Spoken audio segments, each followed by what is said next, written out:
Shalom saudara dikasihi Tuhan Yesus Kristus. Selamat malam, selamat berjumpa dalam renungan pada malam hari ini. Saya mengucapkan salam sejahtera buat saudara semua dimanapun saudara berada. Damai dan sukacita oleh Roh Kudus melimpah senantiasa dalam hati dan kehidupan saudara semua. Sebelum kita mendengarkan renungan firman Tuhan, mari sama-sama kita berdoa. Bapa, dalam nama Tuhan Yesus Kristus, Bapa yang baik, Bapa yang sungguh mengasihi kami bersyukur untuk kasih setiamu, pimpinanmu di sepanjang hari ini. Tuhan sudah menolong kami dalam segala aktivitas kami.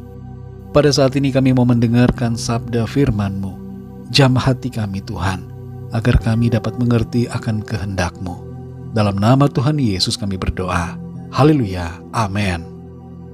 Saudara dikasih Tuhan, pembacaan Alkitab kita pada saat ini terdapat dalam Yeremia pasal 30 dan 31. Saudara dapat membacanya secara pribadi setelah mendengarkan renungan ini. Saya akan membaca Yeremia 31 ayat 3 dan 4. Tertulis demikian. Dari jauh Tuhan menampakkan diri kepadanya. Aku mengasihi engkau dengan kasih yang kekal, sebab itu aku melanjutkan kasih setiaku kepadamu. Aku akan membangun engkau kembali, sehingga engkau dibangun, hai anak dara Israel. Engkau akan menghiasi dirimu kembali dengan rebana dan akan tampil dalam tari-tarian orang yang bersukaria. Saudara dikasih Tuhan, kalau kita membaca berita-berita di berbagai media, nasional dan internasional, selalu saja ada artikel yang akan kita temukan yang membahas tentang Israel.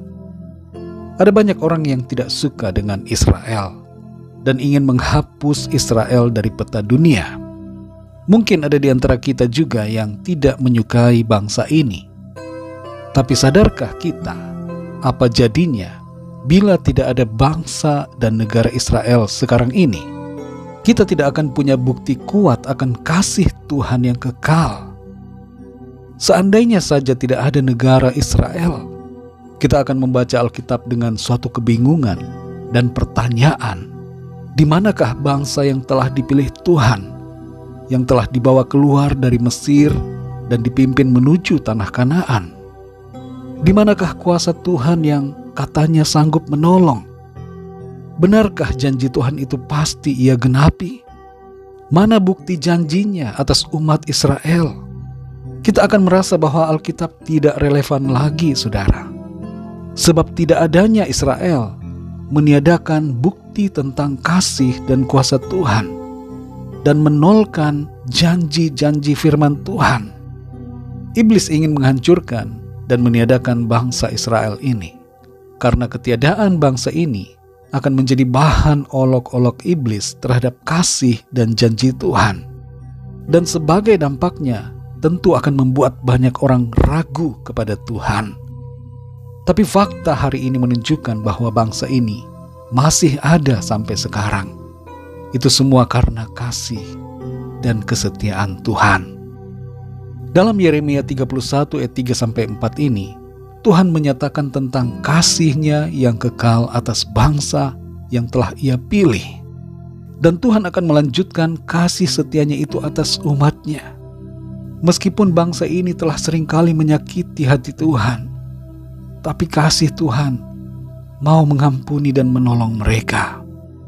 Ia berjanji untuk membangun dan memulihkan mereka yang telah mengalami pembuangan. Pembuangan yang dialami oleh bangsa Israel ini bukan hanya di Babel saja, saudara. Tapi terjadi juga setelah tahun 70 Masehi atau sesudah Kristus. Mereka terserak ke berbagai bangsa. Dan Israel sempat hilang selama hampir 2000 tahun. Baru pada 1948, muncullah kembali negara Israel ini. Saudara dikasih Tuhan, apa yang menjadi pesan Tuhan buat kita dari ayat-ayat ini adalah bahwa kasih Tuhan atas kita adalah kasih yang kekal. Israel secara lahiriah hanyalah salah satu tanda bagi kita agar kita percaya akan kasih Tuhan. Terlepas dari sikap bangsa ini yang dalam Alkitab dikatakan sebagai keras kepala dan memberontak, Tuhan menunjukkan bahwa kasih-Nya atas mereka tidak berkesudahan. Dan inilah juga yang terjadi atas setiap kita yang percaya. Kita adalah Israel rohani. Dan sebagai orang-orang percaya, sebagai umatnya, kasih Tuhan kekal atas kita. Karena itu saudara, kasih Tuhan mau memulihkan dan mau membangun kita kembali. Ia mau memulihkan saudara dan saya, baik secara lahiriah maupun juga batiniah. Jasmani dan rohani kita diperhatikan Tuhan. Ia mau memberkati dan menyelamatkan kita dengan kuasa darah-Nya yang kudus.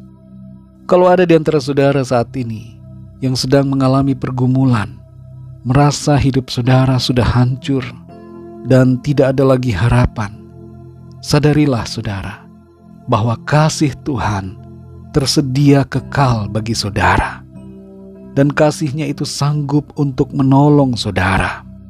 Di dunia ini kita tidak dapat menemukan kasih yang sejati selain daripada kasih Tuhan. Karena itu berlarilah pada kasih-Nya. Di dalam kasih Tuhan kita menemukan sukacita, kebahagiaan, kekuatan, pertolongan, dan keselamatan. Inilah kasih yang telah dinyatakan Allah juga melalui karya salib-Nya. Salib telah menjadi tanda kasih Tuhan yang kekal atas kita semua manusia. Karena Ia mengasihi kita, maka Ia rela berkorban untuk menebus dan menyelamatkan saudara dan saya. Mari percayalah saudara, ketika kita berlari pada Tuhan, berlari pada kasih-Nya, maka kasih-Nya itu akan menolong dan memulihkan kehidupan kita. Mari kita berdoa saudara. Bapa kami yang di sorga, Bapa dalam nama Tuhan Yesus Kristus, Bapa yang sungguh sangat baik, kami bersyukur untuk kasih-Mu. Kebenaran firman-Mu menyadarkan kami bahwa kasih-Mu sungguh besar. Kasih setia-Mu tidak berkesudahan. Sekalipun kami seringkali memberontak terhadap Tuhan, tapi kasih-Mu mau memulihkan kami. Kasih-Mu mau mengampuni kami ya Tuhan. Ampuni kami akan segala dosa dan kesalahan kami. Kami mau hidup seturut dengan firman-Mu ya Tuhan. Kami mau berlari pada kasih-Mu.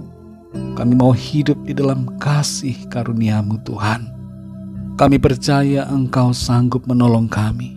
Engkau sanggup memulihkan keadaan setiap kami yang saat ini sedang dalam pergumulan, masalah dan persoalan.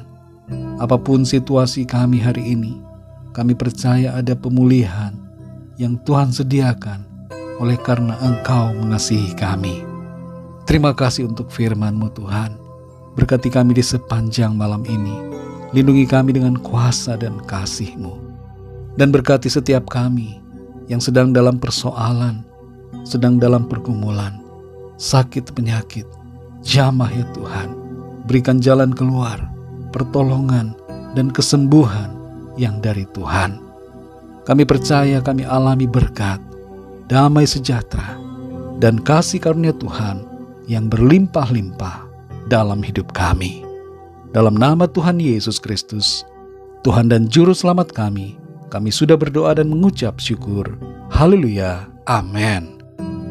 Puji Tuhan saudara yang dikasihi Tuhan, saya percaya firman Tuhan menjadi berkat dan kekuatan buat saudara semua. Dan Roh Kudus akan menolong saudara untuk lebih lagi memahami kebenaran firman Tuhan. Tuhan Yesus memberkati saudara semua.